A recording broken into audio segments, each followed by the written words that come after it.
We ran from the war and came to the forest to die. We came to the forest to die. W naszych lasach, pod naszymi domami mają nie umierać ludzie.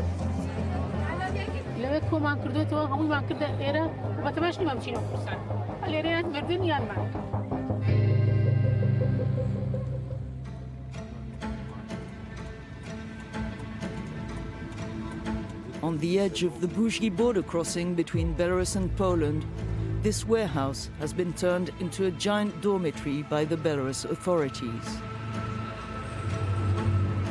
Hundreds of people stranded outside for weeks in makeshift camps after trying to cross the border into Poland were taken out of the cold. Living conditions remain dire. It's very crowded, and also, for example, we don't have a bathroom. And also some people here you see right now, they are disagreeing about the quality of food because they saw some food was expired. Some 2,000 people are crammed into this building. They have set up improvised bunks on storage shelves or on the floor of the warehouse. The number of families and children here is staggering. La situation, c'est catastrophe. Il y a des enfants, ils sont tous malades. Ça fait un mois que j'ai pas pris le loup. Même le gros problème ici, qu'on n'a pas de plaque pour charger le portable. Oui. Donc, personnellement, ça fait une semaine que je n'ai pas parlé avec ma femme. A lesser evil, they tell us, after what many have endured while trying to cross the border between Belarus and Poland. Some are still in shock. When I talk to you now, I'm so scared. Why are you scared? Because this country played with us. Because the police took us through the jungles and hit us to fight for them. In front of the police, the Poland police. If you did not, they promised to kill us and hit us also. We don't have any right in our country and in this country. And we came here and we wanted to go to the Europe to have a better life. So we stuck in here. We don't know what to do. Although the children are smiling and people are extremely friendly, the place is really overcrowded. You can see it's not a very healthy situation. The smell is not very healthy either, but all these people here are just waiting for Europe to give them a solution. Word spreads that demonstrations were allegedly repressed in Iraqi Kurdistan that day. Our government is so bad. Right now in Kurdistan, they killed 12 people, teenagers, students. All the people are complaining about the government. They do not give money to people, they do not give anything to the people. And people in here wanting to go to Europe in order to escape from those people. They're ready to work and they want to die here, but not go back to there because in there they will die immediately. Because in there, in the airport, they will catch people and they will kill them immediately. Hundreds of Kurds from Iraq have already been repatriated. But most of those we spoke to said going back is not an option. Vian and her family come from Kirkuk in northern Iraq. The city is under regular attack by Daesh.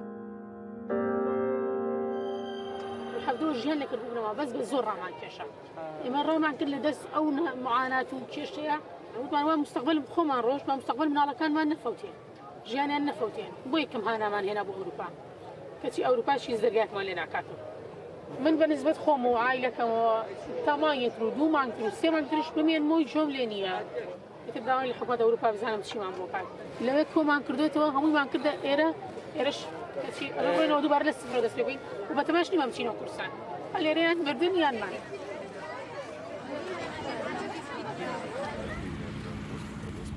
The region's governor visiting the site that day had a clear message for the media. Решение данного гуманитарного кризиса зависит не от нас, а находится больше в политическом ключе, и решения должны принимать руководство Евросоюза для того, чтобы определиться, по каким критериям и кому будет предоставлена такая возможность попасть туда, куда они хотят. Если у кого-то есть желание, возможность вернуться, мы предоставляем эту возможность. Но большинство здесь высказывает желание идти вперед. Эту возможность, к сожалению, мы предоставить не можем. Надеемся, что позиции Евросоюза будут выработаны в ближайшее время, потому что люди действительно устали. I asked him about claims that Minsk fabricated the crisis by luring in migrants and that Belarus soldiers forced them back to Poland after they were pushed back by Polish forces. His answer was cryptic. В таких случаях, когда это высказывается, в нашем языке уже тоже не раз повторялась эта фраза «факты на стол». Но с моей точки зрения, наверное, не очень конструктивно разбирать, кто прав, кто виноват. В истории, в русском языке и в русской истории есть два основных вопроса. Это кто виноват и что делать. И, по-моему, сейчас основное время все-таки отвечать на второй вопрос, а не на первый. On the other side of the border, in the Podlasie region of Poland, tension is high. Army and police vehicles are constantly on the move. Checkpoints are everywhere to prevent access to a 3-kilometer-wide exclusion zone set up at the border with Belarus. Only residents and security forces are let through. Journalists and humanitarian organizations are banned from the area. The cynical game played by the Lukashenko regime. We shouldn't play based on their... Polish activists who help migrants outside the exclusion zone denounce arbitrary pushbacks by Polish security forces. At a press conference organized in a forest close to the border, they called on the European Union to act. But also let's be clear that this crisis is a result of really non-existing safe and accessible routes for people, for migrants seeking safety and shelter from violence, from discrimination, from conflicts. What Poland and Europeans should do is to support them to have access to the legal procedures, whether this is international protections, whether these are other forms of protection, or whether this is dignified return to their home countries. The crisis also affects the local population. But apart from the fact that we just can't agree to pushbacks and to letting people die on our grounds, it's also traumatizing deeply the local community, the community that has been acting amazingly. That those are the silent heroes here who have been helping here on the ground, the people that arrive here, and they are left alone without any support on the part of the Polish government.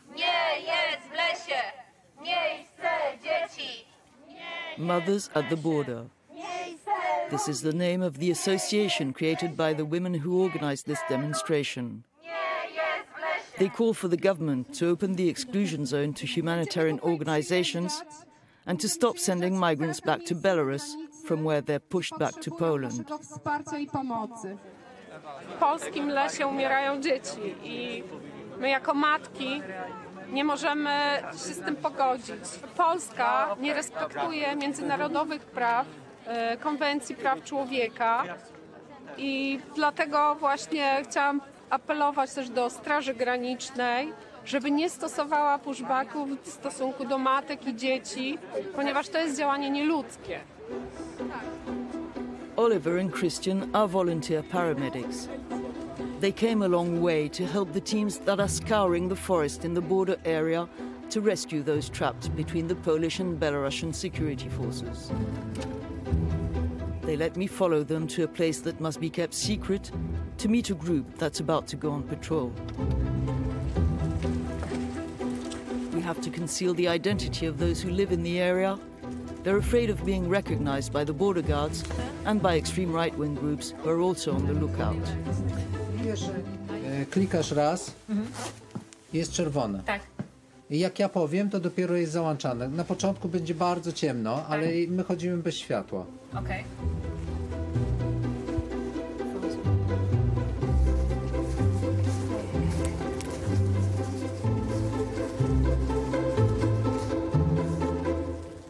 Oczywiście w nocy niewiele widzimy, więc co prawda nie mamy takiego sprzętu jak wojsko i Straż Graniczna, ale próbujemy sprawdzać, czy są ludzie w lesie, czy nie.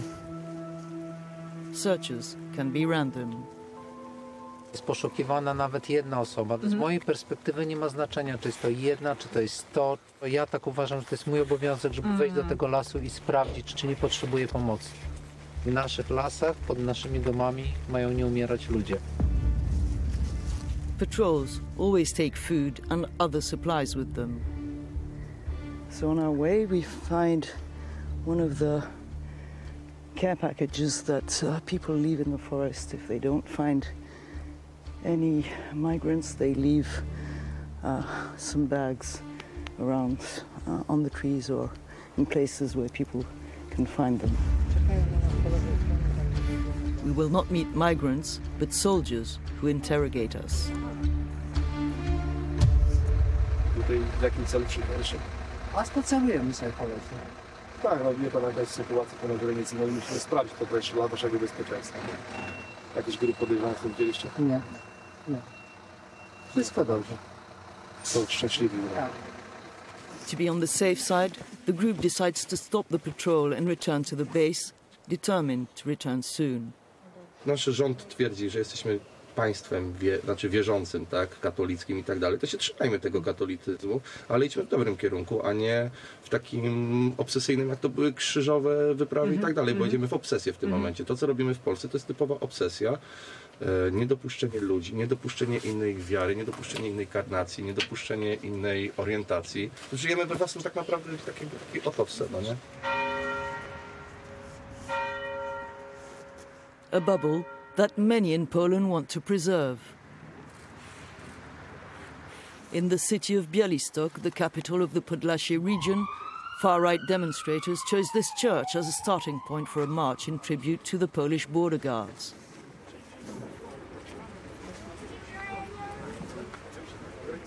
Granice naszego państwa muszą być bezpieczne. Nie mogą być nieprzekraczane w sposób nielegalny. No, po to są te granice, żeby gwarantowały bezpieczeństwo tym, którzy tu mieszkają.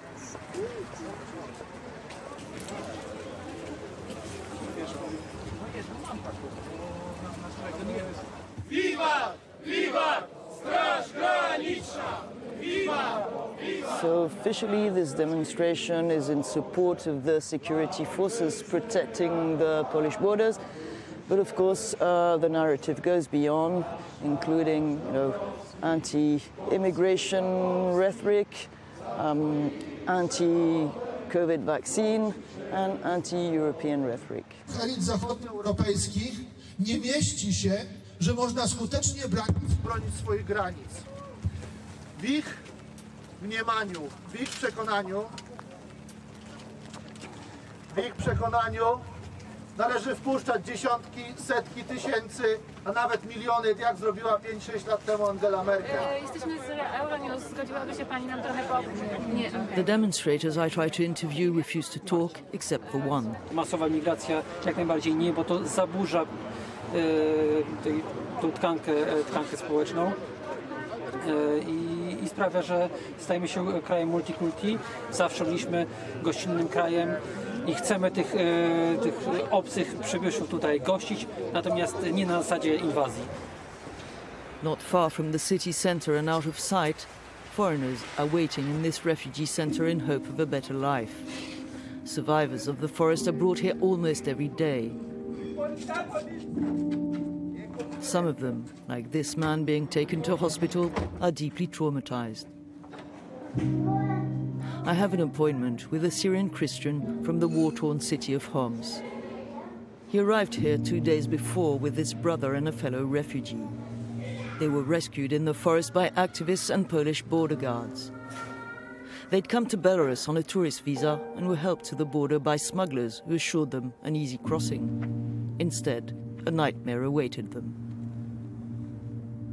The Belarus soldier, they cut the scene for us and let us go inside Poland. They cut the fence. Yes, for you. and the police catch us and take us back to Belarus. We spent in the forest around 15 days, 16 days. Go and come, go and come. The plane, Belarus push, Poland return. We can do nothing. We're going to die without food, without nothing. And we lost the way in the forest, and the weather is very cold, like we're freezing. Me and my brother, we lied under the tree, and I will die. Finish. We ran from the war and came to the forest to die. Thanks God, we reached safe, and we still in the life. Not everyone was so lucky. At least 12 people died trying to cross the border. The Muslim community in the Tatar village of Bohoniki, close to the border, has decided to give a burial to all Muslim refugees who died while trying to cross from Belarus. Villagers also deliver food and basic supplies to refugee centers in the area and hot meals to security forces at the border.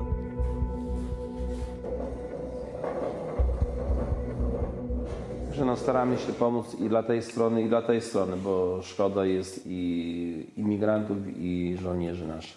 Wiadomo jest taka pogoda na dworzu, że jest zimno. No, będzie sytuacja krytyczna, będzie więcej zmarłych ludzi będzie. Tego obawiamy się najbardziej. Allahu Akbar!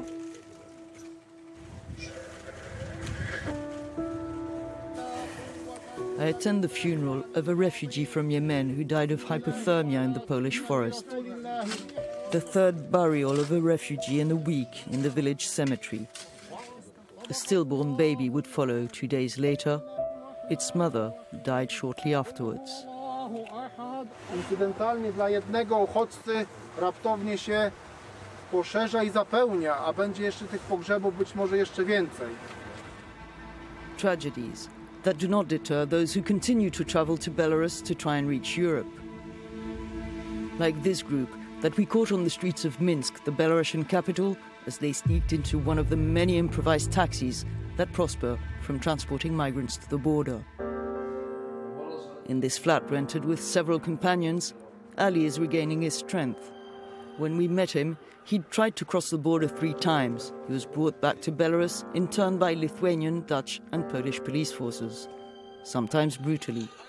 Still, he's determined to try again.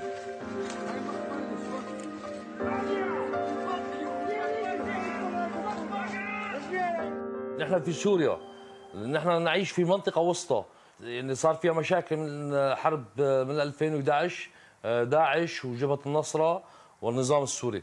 كلها على الأرض، البيوت مهدمة خالص، العالم خسرت أرواح، لأنه نحن في سوريا عندنا أطفال، عندنا نساء، يعني ما خارجين يعيشوا بسوريا نهائيا، لأنه لا في المدارس، ما في كهرباء، ما في مشافي، ما في تدفئة نهائيا.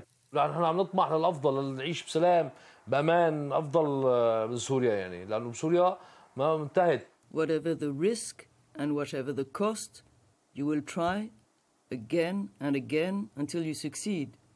ما عندي حل تاني غير اني بحاول اني اقدم شيء لاسرتي او عائلتي، مستقبل افضل من مستقبل سوريا. Ali finally made the crossing.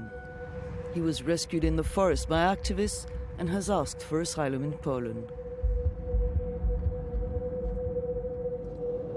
When I finally took off from Minsk, I thought I'd never make my flight. There was a very large group of Iraqi Kurds at the airport who were being sent back to Iraq. And I couldn't resist trying to steal some pictures. And at the very last minute, the airport police spotted me and forced me to erase all the footage, or else they wouldn't let me go. So there are no pictures left, but still the very vivid memory of the words of one man who was extremely distressed and told me that he was forced to go back. He didn't want to go back to Iraq, where he said he was risking his life every day. At the time of our broadcast, Poland has started building a wall along its border with Belarus.